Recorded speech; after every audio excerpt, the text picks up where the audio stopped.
Hello all, welcome to success journey. तो हम लोग डिस्कस कर रहे थे बुक सीरीज का सॉल्यूशन, जिसमें हम लोग अभी कर रहे हैं 10 गुप्ता बुक का सॉल्यूशन। और हमने स्टार्ट किया था फ्लूइड मैकेनिक्स बुक। तो चलिए वीडियो को स्टार्ट करते हैं और देखते हैं। हमने किससे पहले 13 क्वेश्चन तक डिस्कस कर लिया था। आज हम लोग 14th क्वेश्चन से डिस्कस करेंगे। अब मैं धीरे धीरे आपको नंबर ऑफ क्वेश्चन बढ़ाता जाऊंगा। 14th क्वेश्चन देखते हैं। कह रहा है for a vertical semi circular plate submerged in a homogeneous liquid with its diameter d at the free surface, the depth of center of pressure from the free surface is। देखिए, centre of pressure क्या होता है। कोई भी object है जिसको अगर हम इसको लिक्विड के अंदर सबमर्ज करते हैं तो एक बायोन्सी फोर्स लगता है नीचे से ऊपर की तरफ। जितना भी लिक्विड डिस्प्लेस करेगा ऊपर की तरफ बायोन्सी फोर्स लगेगा। और एक होता है वाटर का प्रेशर। और हम जानते हैं कि वाटर का प्रेशर रो जी एच में लगता है ऐसे। तो ये प्रेशर इसको यहां से एक्ट करना शुरू होगा, मतलब ये इस तरह से लग रहा होगा इस प्रेशर। ठीक है, तो इसे बोलते हैं टोटल प्रेशर। वो टोटल प्रेशर को हम क्या करते हैं, इसके सीजी पे, सेंट्रोइड पे इसको इक्वेट करते हैं। ठीक है, अब सेंट्रोइड क्या है, इस ट्रायंगल का सीजी। ट्रायंगल भी नहीं है, ट्राइपोजॉइडल बन गया। ठीक है, अगर ये इससे नीचे है तो ट्राइपोजॉइडल बनेगा, और अगर ये सरफेस पे ही है टॉप में, टॉप से बॉटम की तरफ है, तो ये ट्रायंगुलर बनेगा। तो जो ये ट्रायंगुलर फोर्स लग रहा है वाटर प्रेशर, इसके सेंट्रोइड को हम कहते हैं सेंटर ऑफ प्रेशर, जहां पे टोटल प्रेशर। ठीक है, सेंट्रोइड तो एक होता है ऑब्जेक्ट के अंदर जो कि फिक्स रहता है, और सेंटर ऑफ प्रेशर डिपेंड करता है डेप्थ ऑफ सबमर्जेंस पे। ठीक है, तो एक बार हम लोग देखते हैं कि कौन कौन से ऑब्जेक्ट के लिए जनरली क्या होता है। ये आप याद कर लो, इसको तो ज्यादा बेटर है, क्योंकि इसमें बहुत सारे शेप हैं और क्वेश्चंस जनरली आते ही आते हैं। फॉर एग्जांपल देखिए, सबसे पहले तो हम डिस्कस करते हैं कि depth of centre of pressure को कैसे डिनोट करते हैं। तो जनरली इसको एच बार या फिर एच स्टार से डिनोट करते हैं। और ये किसके बराबर में होता है, depth of centroid of the object plus I G G, तो सेंट्रॉइड के about moment of inertia divide by area into depth of centroid from the free surface. ठीक है, ये फॉर्मूला होता है। अगर हमें ये दो चीज पता है, मतलब एक्स बार की वैल्यू पता है, डेप्थ ऑफ सेंट्रॉइड की वैल्यू पता है, और आईजीजी मतलब depending upon the dimension of the object हम आईजीजी निकाल सकते हैं। एरिया पता है तो हम इजिली एच बार कैलकुलेट कर सकते हैं, मतलब depth of centre of pressure calculate कर सकते हैं। बट इससे कहीं ज्यादा इजी पड़ेगा कि आप डायरेक्टली याद कर लो। कुछ इंपॉर्टेंट शेप्स हैं जिससे पूछे जाते हैं क्वेश्चंस, क्योंकि आप हर बार ये याद करोगे इंडिविजुअली, फिर इसको इंसर्ट करोगे, फिर कैलकुलेट करोगे, तो this will be a tedious task rather कि आप इंपॉर्टेंट शेप्स के याद कर लो। जैसे कि रेक्टेंगल है, तो रेक्टेंगल का एरिया बी डी पता ही आपको, इसका मोमेंट ऑफ इनर्शिया होता है बी डी क्यू बाई 12। ये ट्राइंगल है तो बी एच बाई 2। और मेरे ट्राइंगल ऐसा है, राइट एंगल नहीं है ये, तो इसका आई जी जी क्या होता है, बी एच क्यू बाई 12। इस तरह से निकालते हैं। सर्कल है तो पाई बाई 4 डी स्क्वायर से एरिया निकालते हैं। पाई बाई 64 डी पावर 4 से इसका मोमेंट ऑफ इनर्शिया निकालते हैं। फिर इस वैल्यू को यहाँ पे इंसर्ट करोगे आप, तो आपको एच बार मिल जाएगा। इस तरह से सारे शेप यहाँ पे दिया हुआ है, तो आप स्क्रीन शॉट लेके और इसको सेव कर सकते हैं। ठीक है, ये सेमी पैराबोला के लिए क्वार्टर सर्कल की है। अब आते हैं हम लोग कुछ जो इंपॉर्टेंट शेप है उसके सी जी और सी पी की डेप्थ डायरेक्टली। यहाँ तो इंडिविजुअली था, तो इसमें आपको इंसर्ट करना पड़ेगा फॉर्मूले में, जो हमने देखा था अभी, h bar is equal to x bar plus I G G divide by A into x bar. इसमें इंसर्ट करना पड़ेगा आई जी जी की वैल्यू यहाँ पे, और ये एरिया की वैल्यू यहाँ पे। तो आपको मिलेगा ये एच बार की वैल्यू भी इंसर्ट करनी पड़ेगी तब मिलेगा। अदरवाइज एक्स बार क्या यहाँ पे दिया हुआ है, ये एक्स बार है। ठीक है, यहाँ पे आपको दिख रहा होगा ये सेंट्रॉइड की डेप्थ दी हुई है, ऊपर से भी और साइड से भी, तो दोनों एक्सिस के अबाउट। यहाँ पे सी जी और C P, centre of pressure directly given है और centre of gravity directly given है। रेक्टेंगल के लिए एच बाई 2, ये इसको आप याद कर लो, ज्यादा बेटर है। सर्कल है, सेमी सर्कल है, पैराबोला है। और पैराबोला में भी दो तरह के हैं, मतलब अगर ऐसे रखा हुआ है तो, और अगर इसका जो सरफेस है वो फ्री सरफेस पे है, और एक है इसका ये वाला सरफेस फ्री सरफेस पे है, तो दोनों कंडीशन अलग अलग है। अब क्वेश्चन में क्या पूछा है वो देखते हैं।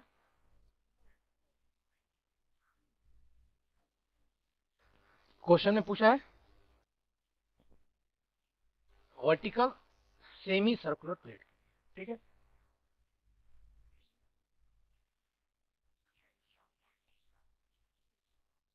तो देखिए सेमी सर्कुलर प्लेट कौन सा है, सेमी सर्कल ये रहा।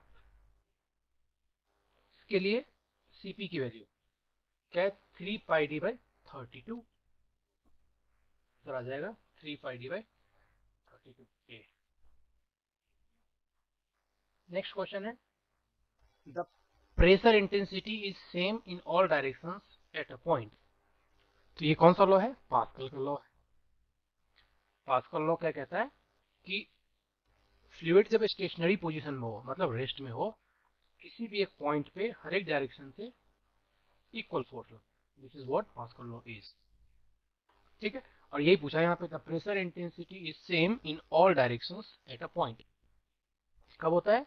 When there is no relative motion of the one fluid layer relative to केवल लेयर वाइज कोई मोशन नहीं हो रहा मतलब फ्लूइड रेस्ट में हो। ठीक है, और ये इसको बोलते हैं पास्कल लॉ। तो डी हो जाएगा इसका राइट आंसर। नेक्स्ट क्वेश्चन है an open tank contains 1 metre deep water 50 centimetre depth of oil of specific gravity 0.8 above it the intensity of pressure at the bottom of the tank। क्या बोला है कि एक tank है जिसमें bottom से 1 metre तक पानी भरा हुआ है मतलब वाटर है और 0.5 centimetre sorry 50 centimetre mean 0.5 metre में क्या है? ऑयल है जिसकी स्पेसिफिक ग्रेविटी 0.8 है। ठीक है, और स्पेसिफिक ग्रेविटी वाटर की 1 होती है। तो कह रहा है कि बॉटम में प्रेशर कितना होगा? तो क्या होगा प्रेशर? यहाँ से यहाँ तक का प्रेशर तो ऑयल की वजह से होगा। रो जी एच से निकालते हैं वाटर का प्रेशर, सिंपल है। तो यहाँ पे सिर्फ एच तो 0.5 पता ही है आपको, रो और जी का फर्क है तो यहाँ पे आपको स्पेसिफिक ग्रेविटी दिया हुआ है। और यहाँ पे फिर प्रेशर वाटर की वजह से होगा, यहाँ पे भी रो और जी की वैल्यू बट चेंज हो जाएगी, बाकी एच तो आपको पता ही 1 मीटर। अब इसको यहाँ पे इंसर्ट कर देना है। तो रो इंटू जी की वैल्यू 0.8 है यहाँ पे, और किस यूनिट में चाहिए हमें? Kilo newton per metre cube में। तो वाटर की कितनी होती है? 10 kilo newton per metre cube is the density unit weight of water. ठीक है, अब यहाँ पे पहले आयल का डिस्कस करेंगे तो 0.8 टाइम्स है। तो 10 का 0.8 टाइम्स कितना हो जाएगा? 8 हो गया रो इंटू जी की वैल्यू, और एच कितना है? 0.5 प्लस वाटर कितना है? 10 इंटू डेप्थ 1, ये हो जाएगा 14। ये हो गया 14। नेक्स्ट है the position of centre of pressure on a plane surface immersed vertically in a static mass. अब कह रहा है कि हमेशा ये बात याद रखना आप कि सेंटर ऑफ प्रेशर हमेशा ही इमर्ज्ड बॉडी के अंदर, और जब वर्टिकली इमर्ज किया गया हो तो सेंट्रॉइड से हमेशा ही नीचे होता है ऑलवेज। ये क्वेश्चन बहुत इंपॉर्टेंट है, कई बार आया हुआ है।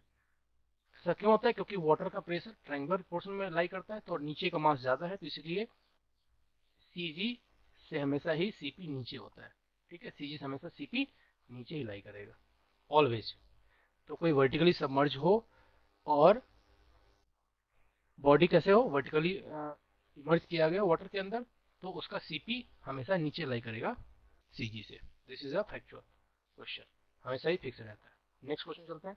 कह रहा है कि a vertical triangular area with vertex downward. तो वर्टेक्स डाउनवर्ड बोल रहा है मतलब ऐसे है ट्रायंगल, एल्टीट्यूड h है मतलब इसकी हाइट h दी हुई है, base lying on the free surface. ये बेस जो है इसका ये फ्री सरफेस है मतलब यहाँ पे, तो इस कंडीशन में यहाँ पे फ्री सरफेस है। अब ये क्या बोला है कि the centre of pressure below the free surface. अभी हमने फॉर्मूला देखा था ट्रायंगल का। ट्रायंगल के दो से ओरिएंटेशन हो सकते हैं, एक कि एपेक्स फ्री सरफेस पे हो, दूसरा कि बेस फ्री सरफेस एपेक्स नीचे हो। दोनों कंडीशन के एक बार फॉर्मूला हम लोग देख लेते हैं। ये रहा दोनों ओरिएंटेशन, एक में एपेक्स फ्री सरफेस पे है और दूसरे में बेस फ्री सरफेस पे। In both of the cases आप देख सकते हैं एरिया फर्स्ट वाले केस के लिए जब एपेक्स अपवर्ड है तो 2h/3 है, और इस केस में सीपी है 3h/4।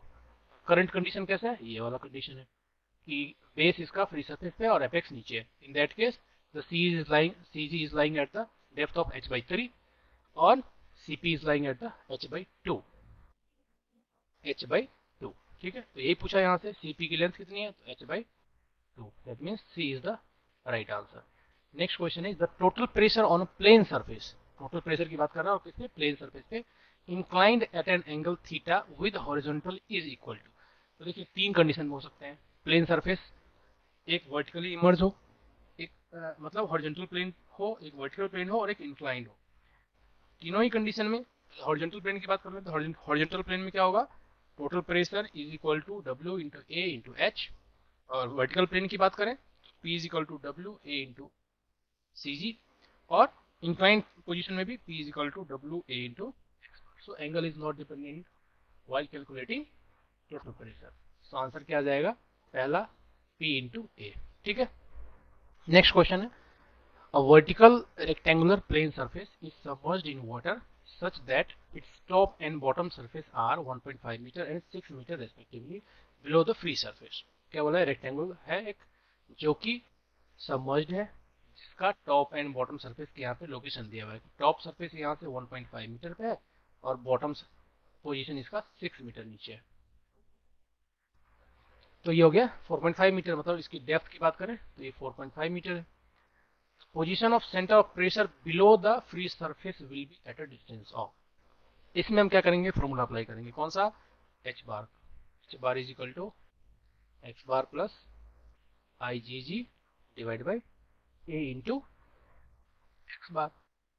तो सबसे पहले तो इसका एक्स बार कहाँ पे लाई करेगा वो देखते हैं। एक्स बार हम जाते हैं सेंटर पे लाई करेगा, तो 4.5 डिवाइड बाई 2, तो ये डिस्टेंस हो गया 4.5 डिवाइड बाई 2 और प्लस 1.5, ये हो गया एक्स बार। तो एक्स बार जब कैलकुलेट करेंगे तो आएगा 3.75।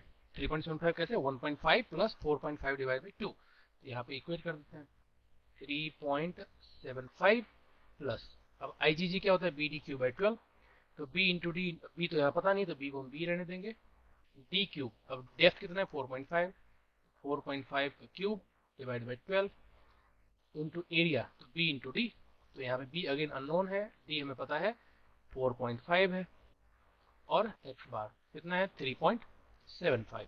इसको जब आप सॉल्व करेंगे तो आंसर आएगा 4.2 metre. Centre of buoyancy always, centre of buoyancy क्या होता है? जिस पॉइंट के अबाउट बायोएंसी एक्ट कर रहा है। बायोएंसी क्या होता है? जो ऑब्जेक्ट वाटर को डिस्प्लेस करता है अपनी पोजीशन से, उसकी वजह से एक अपवर्ड फोर्स जनरेट होता है, जिसको हम कहते हैं बायोएंसी। सेंटर ऑफ बायोएंसी कह रहा है कि कहाँ पे ऑलवेज लाई करेगा, ठीक है? कॉन्साइड with the centre of gravity, coincide with the centroid of the volume of the fluid displaced, remains above the center of gravity, remains below the center of gravity। Centre of gravity से कोई fix condition में directly relation नहीं होता है, always पूछा है मतलब एक फिक्स पूछा है, फिक्स वैल्यू। बी आंसर क्या होगा? coincide with the centroid of the volume of the fluid displayed, तो जितने वॉल्यूम ऑफ फ्लूइड को डिस्प्लेस कर रहा है अपनी पोजीशन से, उसके सेंट्रॉइड के अबाउट ही एक्ट करेगा। मान लेते हैं कि यहाँ पे ये ऑब्जेक्ट है, यही ऑब्जेक्ट है, तो इतने वाटर को इसने डिस्प्लेस किया तो इसकी सेंट्रॉइड पे हमेशा एक्ट करता है, ठीक है? तो वॉल्यूम ऑफ वाटर डिस्प्लेस्ड की सेंट्रॉइड पे बायोएंसी एक्ट करता है, तो B is the right answer. If the weight of a body immersed in a fluid exceeds the buoyant force, then body float कब करता है? जब बायोएंसी फोर्स या तो इक्वल हो या ग्रेटर देन हो बॉडी के वेट से, बॉडी फ्लोट करेगा। जैसे जैसे बॉडी का वेट बढ़ता जाएगा, बायोएंसी की वैल्यू, मान लेते हैं कि कोई बॉडी की वॉल्यूम है, फिक्स वॉल्यूम है, उसने 5 केजी वाटर को डिस्प्लेस किया, तो 5 केजी तक अगर ऑब्जेक्ट का वेट है तो फ्लोट करेगा। बट अगर ऑब्जेक्ट की वेट, वॉल्यूम वही है, अगर ऑब्जेक्ट की वेट 5 केजी से बढ़ने लगेगा तो क्या होगा? इट विल स्टार्ट सिंकिंग, यही पे यहाँ पूछा है। tend to move downward and it may finally sink will be the right answer, ठीक है? Metacentric height for a small values of the angle of heel is the distance between, किस बीच में distance होता है? सेंटर ऑफ ग्रेविटी और मीटा centre के बीच में। मीटासेंट्रिक height किसको बोलते हैं? Centre of gravity and meta centre, जिस पॉइंट के अबाउट ऑब्जेक्ट ऑसिलेट करता है और अपनी पोजीशन में वापस आ जाए उसको बोलते हैं मीटा सेंटर, ठीक है? तो इसको बोलते हैं मीटा सेंटर, और ये हो गया सेंटर ऑफ ग्रेविटी, इसके बीच में जो हाइट है उसको बोलते हैं meta centric height. A floating body is said to be in state of stable equilibrium, यहाँ पे दो कंडीशन हो सकता है, एक फ्लोटिंग बॉडी और एक सबमर्ज्ड बॉडी। ये क्वेश्चन कई बार आता है, ठीक है? तो फ्लोटिंग बॉडी के केस में इन इन स्टेबल इक्विलिब्रियम कब होगा? जब मीटा सेंटर ऊपर होगा। अच्छा, अब यहाँ पे क्या बोला है कि state of stable equilibrium, stable equilibrium कब होगा? When the meta centre height is above the centre of gravity, ठीक है? Above the centre of gravity, this is the right answer. This is correct in case of floating body, ठीक है? और body अगर submerged है तो last option, that means अगर body floating condition में है तो मीटा सेंटर पॉइंट और सेंटर ऑफ ग्रेविटी को कंपेयर करना है, और अगर बॉडी सबमर्ज्ड है तो in that case centre of gravity और दूसरा सेंटर ऑफ बायोएंसी को कंपेयर करना है, ठीक है? तो अगर बॉडी सबमर्ज्ड है तो only when its centre of gravity is below the centre of buoyancy, दोनों में अपोजिट कंडीशन है। अगर बॉडी सबमर्ज्ड है तो सेंटर ऑफ बायोएंसी जब नीचे रहेगा किसके?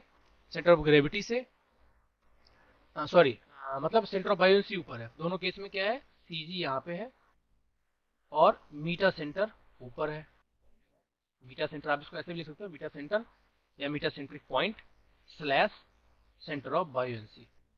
ठीक है, सेंटर ऑफ बायोएंसी। दोनों ही कंडीशन में अगर स्टेबल इक्विलिब्रियम चाहिए तो ये ऊपर होना चाहिए। मीटा सेंटर किस में एप्लीकेबल होगा, फ्लोटिंग बॉडी के लिए, और सेंटर ऑफ बायोएंसी किस में एप्लीकेबल होगा, सबमर्ज्ड बॉडी के लिए।